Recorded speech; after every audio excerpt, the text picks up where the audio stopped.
As foreign leaders prepare to travel to the Queen's funeral, preparations intensify and the capital awaits its moment at the centre of global affairs.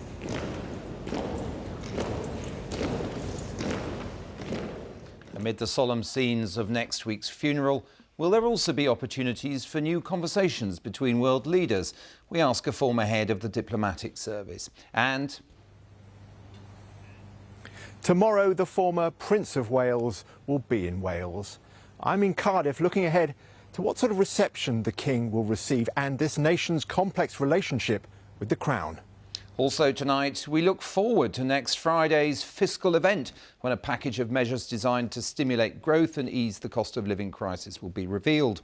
And 21 years after his first championship, Roger Federer nears his last service.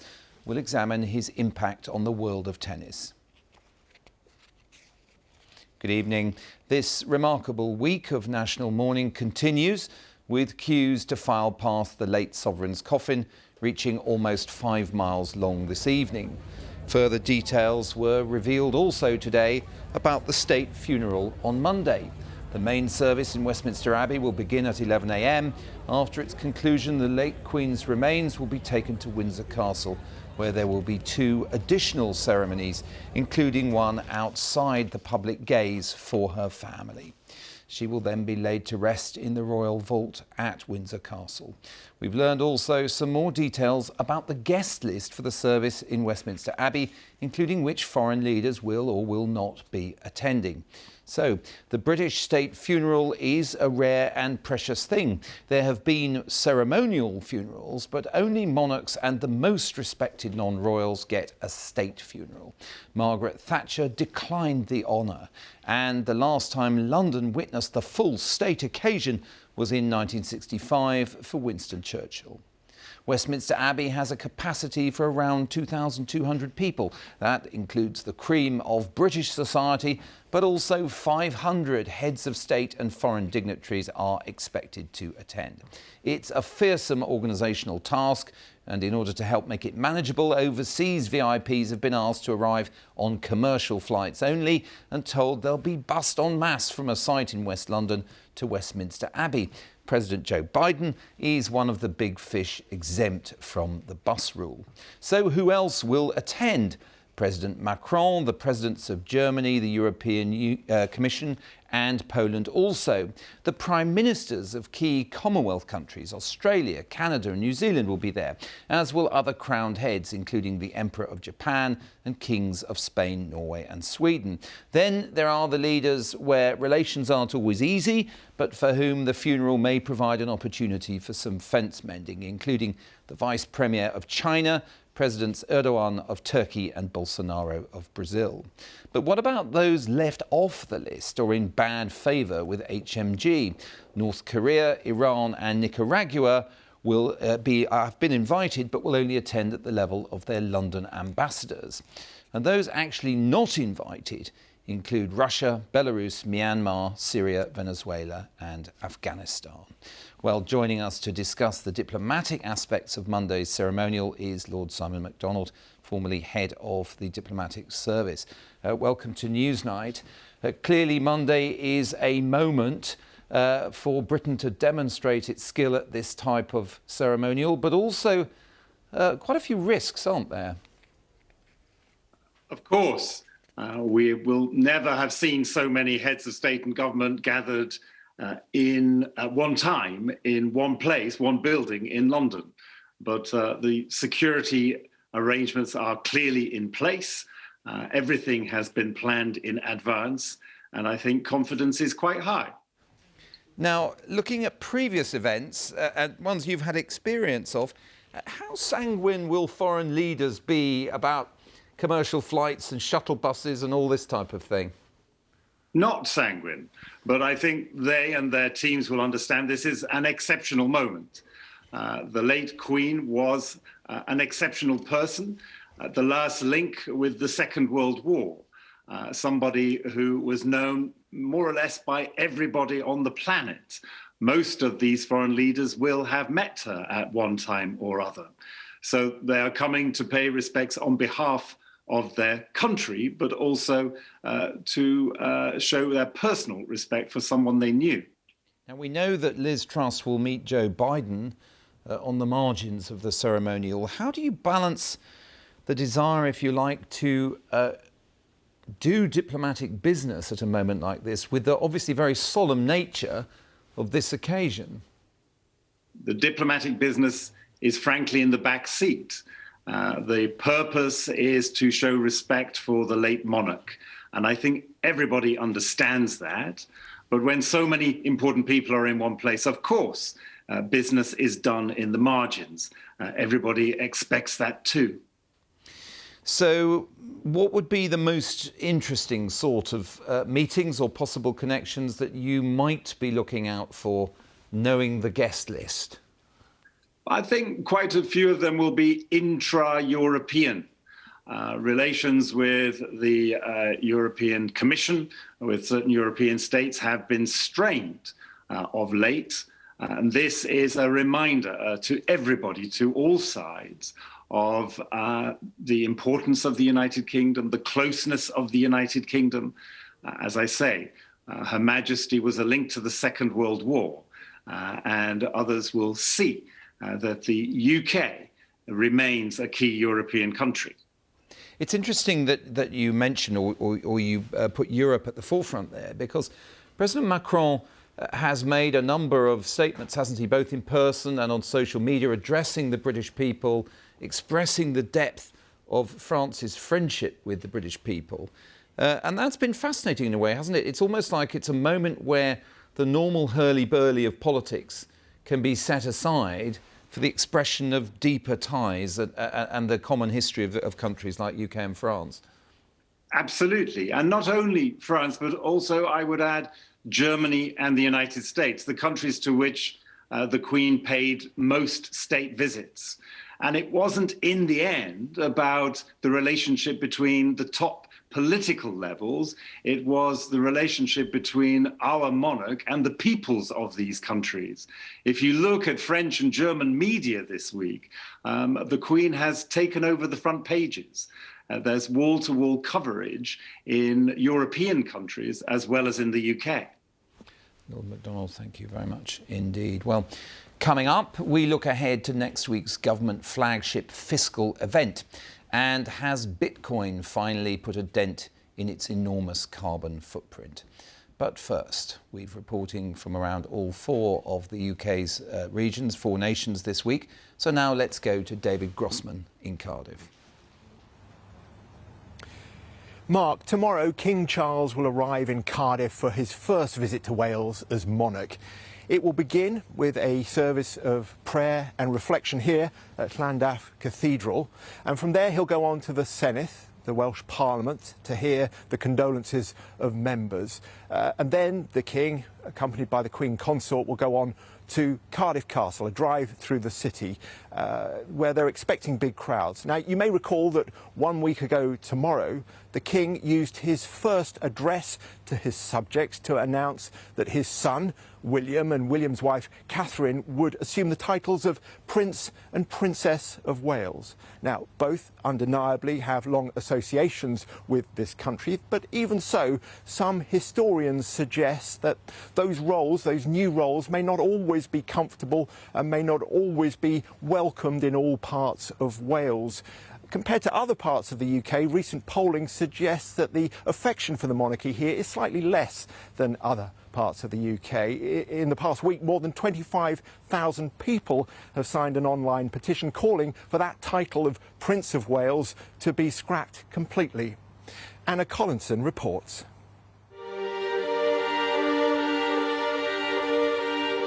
For centuries, a chain of fortresses have symbolised Welsh oppression by the English. At the heart of this iron ring of castles is Carnarvon, where King Charles was invested as the Prince of Wales, a royal title which is steeped in controversy. The investiture of then Prince Charles as Prince of Wales in '69 coincided with a reawakening of interest in Welsh identity and Welsh culture. and the start of the reinvigoration of the Welsh language. So I think the history and more recent developments, which we now see with devolution, which has taken the thing on much further, have combined to create an interesting issue for the monarchy. Ahead of his investiture, young Charles studied Welsh culture and the language, but there was still anger from some that an Englishman was assuming the role. It sparked protests. Charles was booed and told to go home. If there is an investiture for Prince William and Princess Catherine, it's expected to be far more low-key compared to that of King Charles, which happened right here. It's also expected to reflect less on the couple and more on Wales and its people. Constitutional experts say this could help temper any anti-royal sentiment, while also demonstrating the monarchy's new approach. This remote corner of North Wales was William and Catherine's first home after they married, and loyalty runs deep on Anglesey. RNLI volunteer Daff carried out rescue operations with William while he was an RAF helicopter pilot. Well, it's an honour to say that we've worked alongside him and actually met him. There's not a lot of people that can say that. So yeah, very proud to have worked alongside him and have met him. I was 5 when I met William and Catherine, and they were so lovely. They were really down-to-earth people. I think people on Anglesey, they view them as they view them as one of us, if that makes sense. It's sort of, they feel like they're part of all of us because we know how much they love coming down here, and we know how much we love them because they're just honestly they're such amazing people. On Anglesey, Welsh patriotism can go hand in hand with support for the monarchy. Yeah, I thought it was brilliant, keep the title alive. I've met Kate and I've met Will in RAF. Will done a lot in RAF. They're brilliant people, lovely, can't fault them. Keep it alive. They're English, they're not Welsh, but it doesn't matter. Do better than anyone else here could. Simple as that. For me, it would have to be them too, yes. Yeah. Unless we can find a Welsh prince from somewhere. But obviously that's not going to happen. Historians say the number of those who are in favour of the royal family appears to be slightly lower in Wales compared to the rest of the UK, but data suggests the majority are still supportive. A survey of public attitudes carried out in March found 28% thought the monarchy should be replaced with an elected head of state. Support for republicanism is said to be highest among the younger generation, those who identify as Welsh or speak Welsh. In the university town of Bangor, just across the water from Anglesey, there was less enthusiasm for the royals. So there's been more than 25,000 people have signed a petition calling for the title to be scrapped since the Queen died. Are you surprised by that? No, I'm not surprised by that. And my partner signed it as well. Your partner signed it? Yeah, because he doesn't think it should be William and Kate. It was a stolen title and given to the English out of spite, to spite the Welsh people. So I don't think it's fair, the history of it. No. My dad's from Marlborough, so he's like born and bred Wales, and I feel like history and everything like that has sort of undermined the Welsh people, and I feel like having that's just a bit of a rub in the face, to be honest. I don't really believe the monarchy is a thing that we need anymore. I feel like we've gone past that as a country. Constitutional experts say visibility in Wales will be everything. If the Prince and Princess of Wales are seen regularly in Wales, engaging with the Welsh people, showing an appreciation of Welsh culture, the Welsh language, Welsh history, and supporting Welsh institutions, then that will, I think, establish their presence in Wales and perhaps deal with the concerns that some people are expressing. And if they don't? Well, if they don't, then, they may have a problem. William and Catherine are said to be focused on deepening the trust and respect of the Welsh people over time. Their challenge will be replicating their clear popularity on Anglesey across the country and beyond. Anna Collinson with that report. Well, to discuss Wales and the royals in this momentous week for British history, I'm joined by the historian Ellen Jones and by David Ellis-Thomas, Lord Ellis-Thomas, former presiding officer of the Senedd, former leader of Plaid Cymru. What sort of welcome do you think the King will get tomorrow, Lord Ellis-Thomas? I think that there will be a welcome, especially here in Cardiff, for the Prince as King, because after all he has had a hugely effective career as the first professional Prince of Wales for all his life, really, which is the best training, obviously, to become a monarch of the United Kingdom. Tomorrow, though, is an auspicious day in Welsh history, Ellen Jones. It's Glyndŵr Day. Owain Glyndŵr, 1400, began his rebellion against the English rule of Henry IV. It's a complex day for Welsh history tomorrow, is it not? Well, it's a day packed with Welsh history, isn't it? And it's a day where we remember the fact, for example, that Glyndŵr was a loyal subject of the King of England for many years and fought in his army against the King's enemies before he became disaffected because of the way he was in a boundary dispute with Lord Grey, his neighbour in Rhuthun, and he turned his troops on him. And after that, it became a rebellion throughout Wales for 10 years. So, yes, we remember that tomorrow, but that is an old history. Tomorrow, new history will be made with a new king coming to Wales for the first time as king, though he's been here many times, of course, as prince. But tomorrow, we are told at the castle, there's being a silent protest is being organised by people who are against the monarchy in Wales, organised, I believe, by a former Plaid Cymru colleague of yours in the Senate. Do you think tomorrow, Lord Ellis-Thomas, is a good day for a protest? No, it's not a good day at all. It's a very silly thing to do, I think, because we are still in a period of mourning, and we should be recognising the achievement of the Queen as head of state. And I have to say, during my period, as you mentioned earlier very kindly, within the presidency of the National Assembly, she was hugely supportive.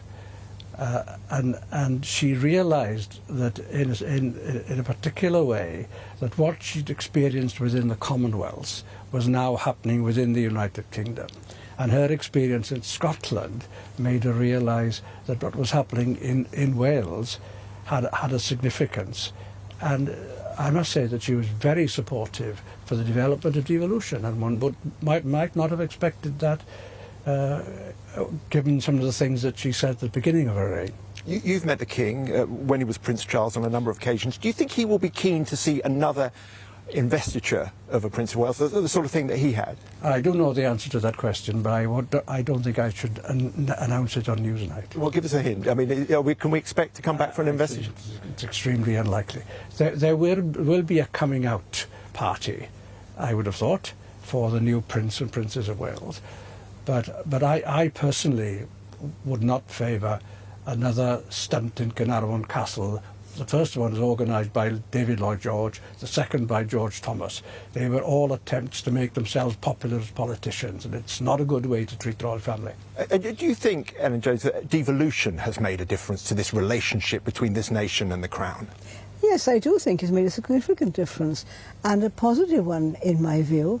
I think it is a hugely good thing for a state to recognise the individuality of the different parts of the constituent state and to respect the differences, to respect customs and traditions and identities.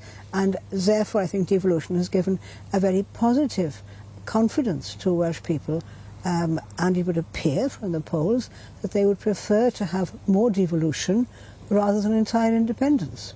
And tomorrow is all about, of course, remembering Her late Majesty, the Queen. Did she have a distinct relationship with Wales, do you think, Ellen Jones? I would not have thought that the Crown has a distinct relationship with Wales, because after all, the Crown doesn't have an official residence in Wales. It's quite different from Scotland, and Scotland's constitutional history is different from that of Wales. It was a union of crowns in 1603, a union of parliaments in 1707 between Scotland and England. Wales became part of England officially, constitutionally, by the Acts of 1836 and 1842. So it's a different situation, a different relationship. But nevertheless, Her Majesty, Her late Majesty, came to Wales on many, many countless occasions. Do you think there will be a lot of memories that people will be recalling tomorrow? Oh yes, there will be lots of memories.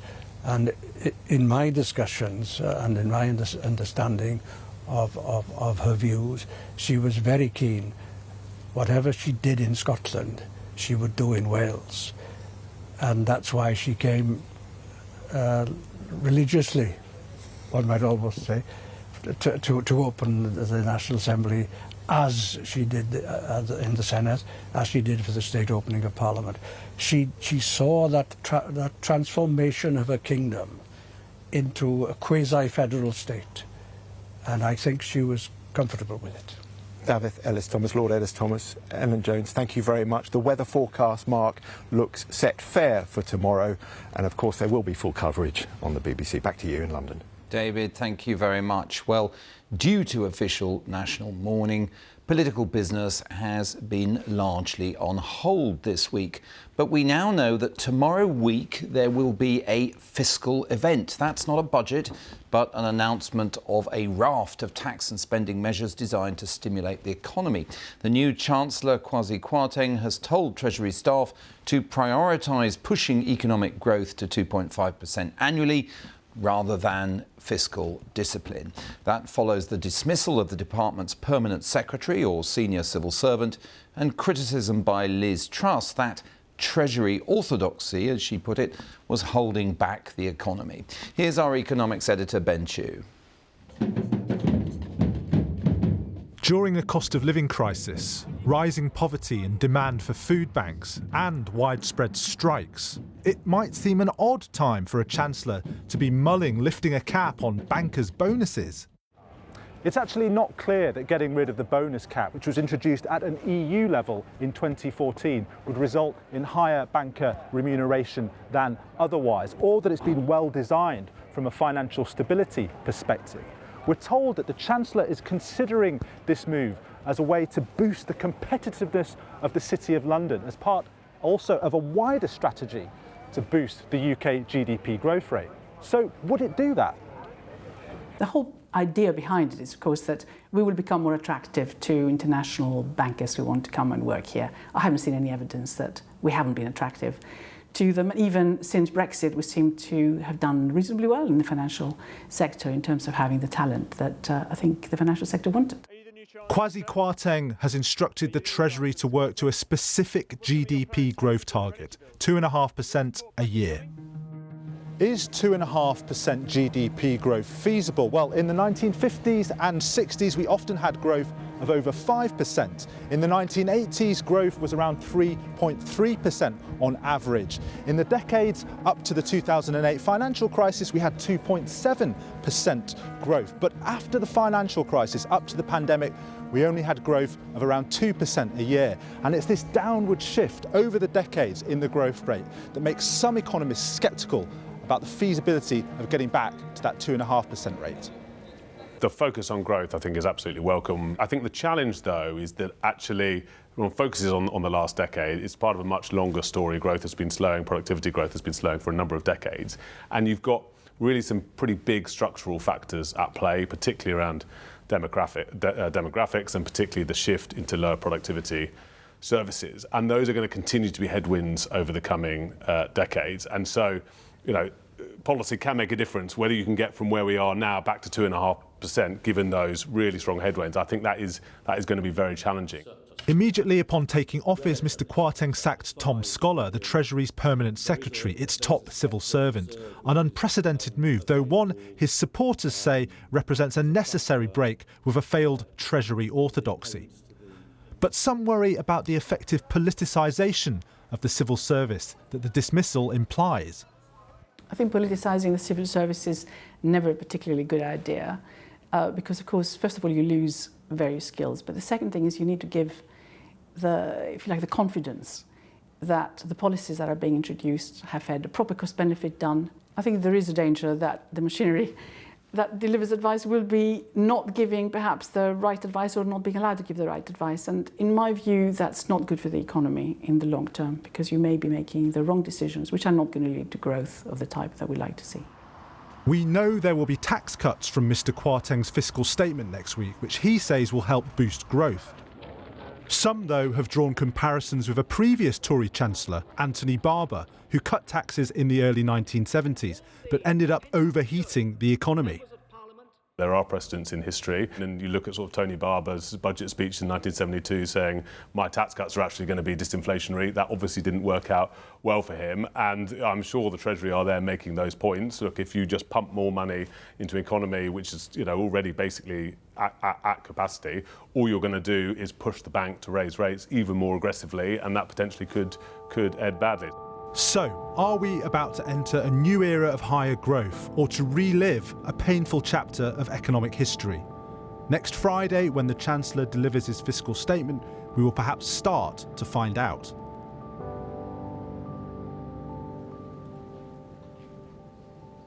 Ben Chew reporting there. Well, we're joined now by Lord Terry Burns, formerly Chief Economic Advisor and indeed Permanent Secretary at the Treasury. Welcome to Newsnight, Lord Burns.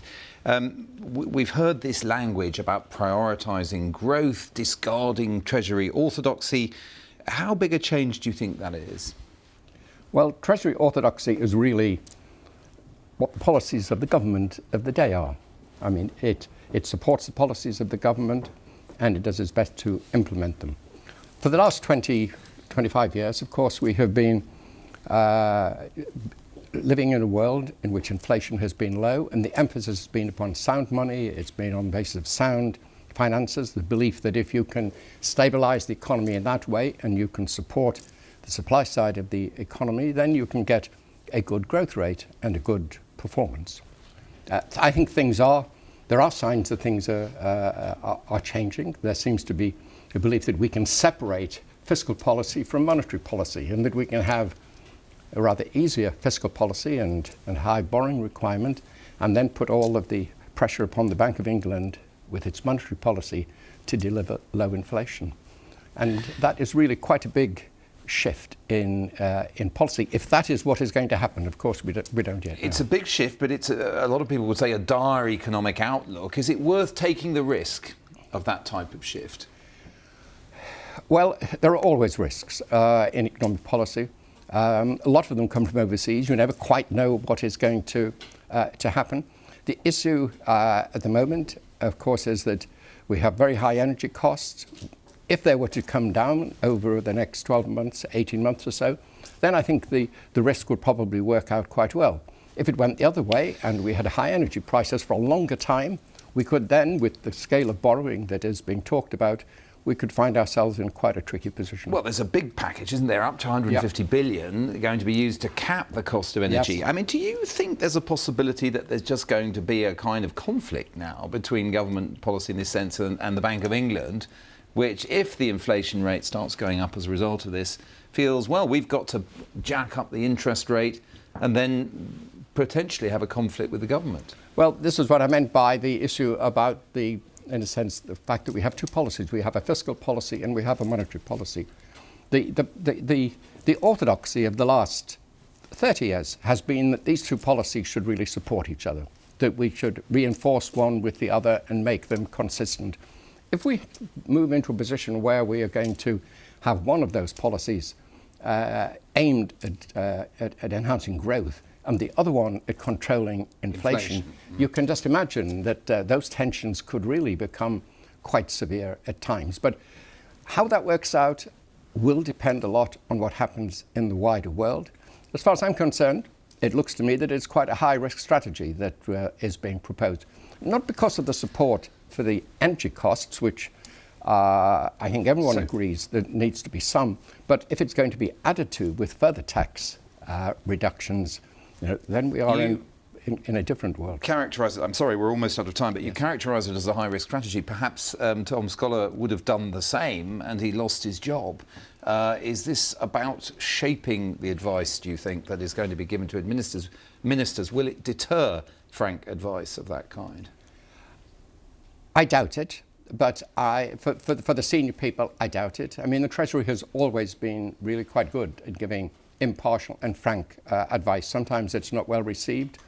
During the time that I was there, we had many disagreements, but in the end, ministers decided, and then the Treasury got on and delivered what it was that ministers wanted. But it will have been an unsettling experience. Lord Burns, thank you very much indeed. Well, among the drawbacks of cryptocurrencies, not least the risk of losing your shirt, is the enormous amount of energy needed to create or mine each unit. The power requirements of data processing mean that some currencies can use the same amount of energy as a small country.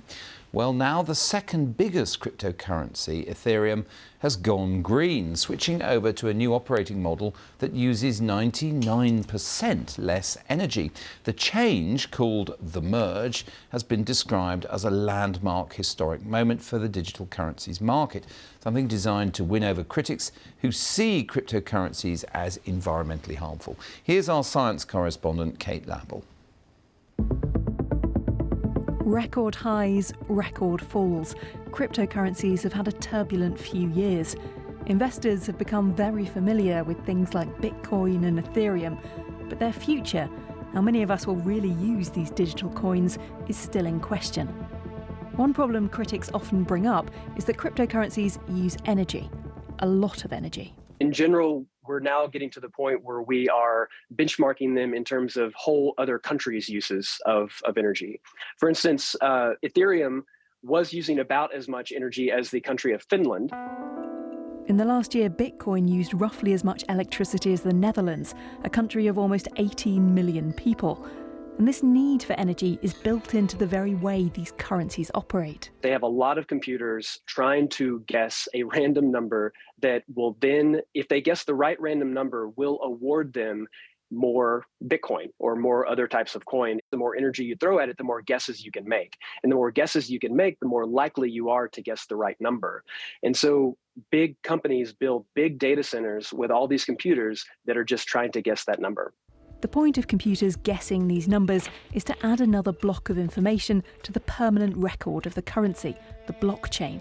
And the huge amount of computing power is a security feature. If it costs a lot to be involved, it's harder to game the system. The impact of all of this has caused concerns. In July, a group of US Democrats, including Senator Elizabeth Warren, wrote to the Environmental Protection Agency, asking them to track the emissions from digital currencies. But today, the second most popular cryptocurrency, Ethereum, merged onto a system which works in a completely different way. So instead of thousands of computers competing to create the next block on the chain, now one user will be randomly chosen to do so and paid a transaction fee. Security is maintained because only users with a stake in the currency, a certain amount of money locked away, can be involved. And if they tamper with the data, that stake can be wiped out. Now, Ethereum think that by bypassing the need for vast amounts of computing power, the currency can use 99% less electricity. Ethereum today, or at least yesterday, was consuming 0.2% of all the electricity consumed in the world, and now it's gone down to effectively zero. Of course, using less energy overall needs those who were mining Ethereum to turn off their machines, not just switch to another currency, which is happening.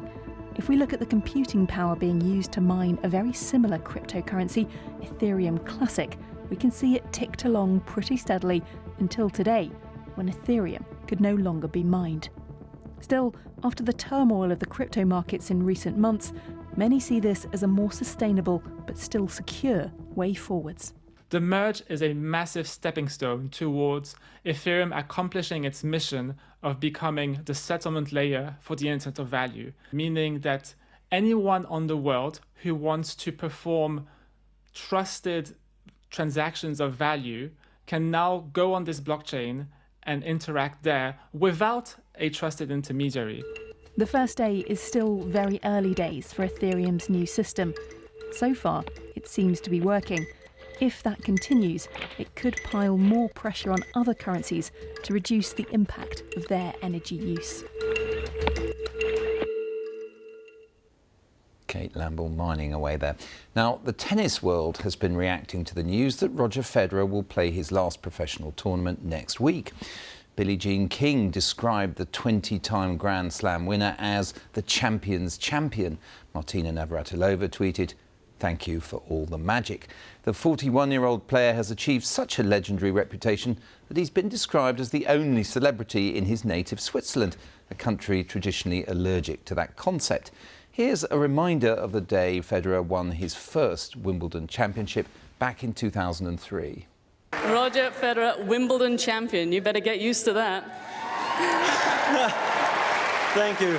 No, it's an absolute dream for me coming true, and I was always joking around when I was a boy.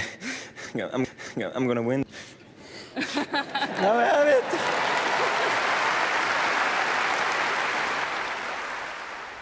Well, joining us to shed more light on that remarkable career are Jeff Dyer, author of The Last Days of Roger Federer, and the 7-time Grand Slam doubles champion Jamie Murray, who's joining us remotely. Jamie, I mean, first off, you've been on the court, you know the pressures.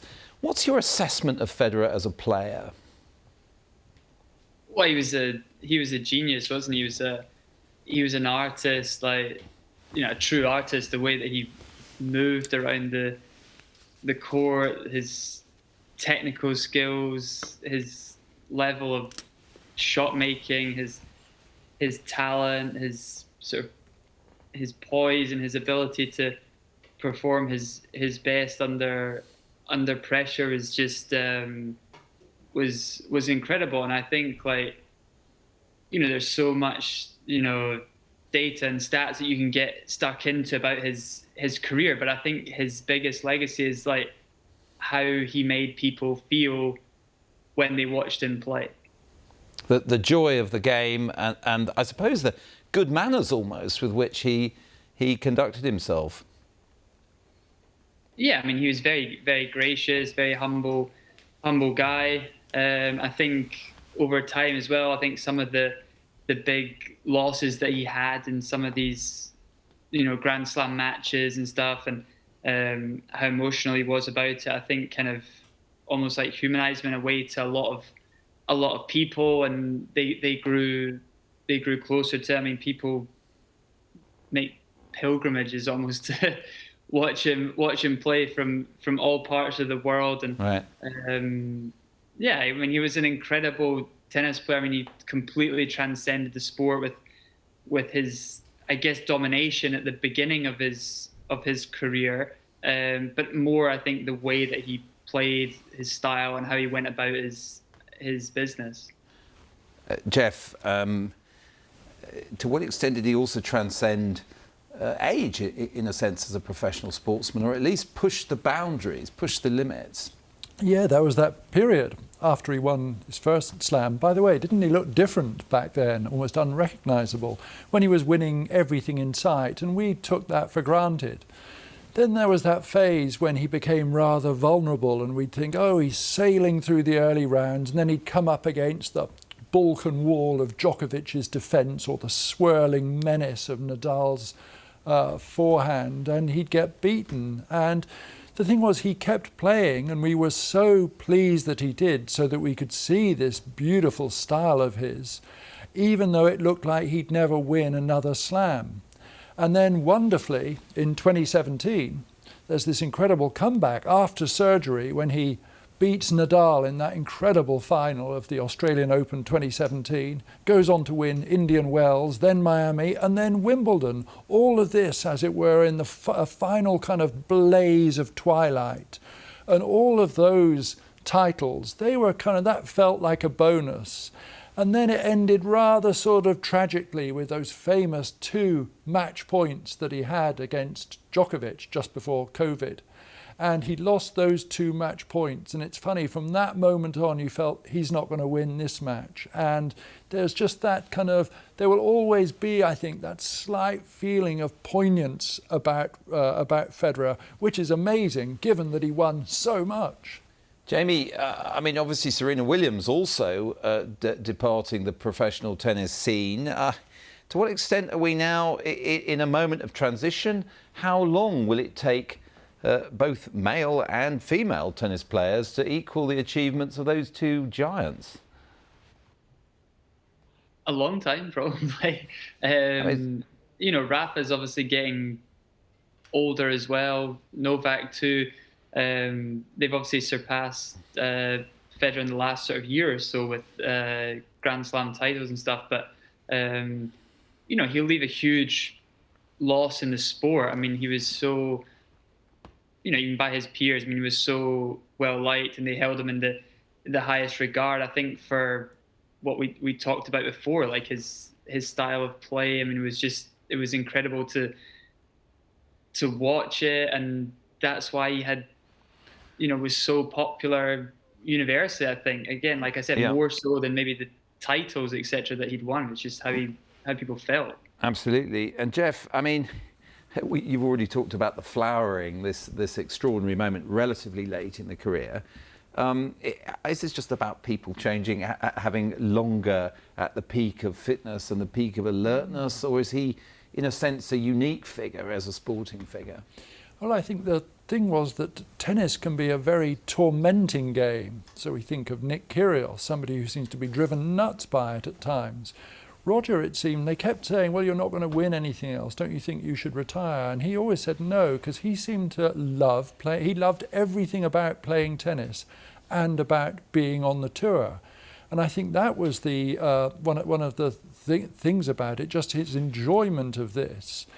And then the other thing, I think, just to go back to his style of play, I mean, I think the really great thing was this very rare thing whereby he combined something which was aesthetically pleasing, and then when he would win things, it would turn out, oh, the most attractive, aesthetically pleasing way was also the most efficient way of playing. And that was exemplified by that, gorgeous one-handed backhand of his. And I think because of that, that's why there are so many male players who now have one-handed backhands, a thing of great beauty.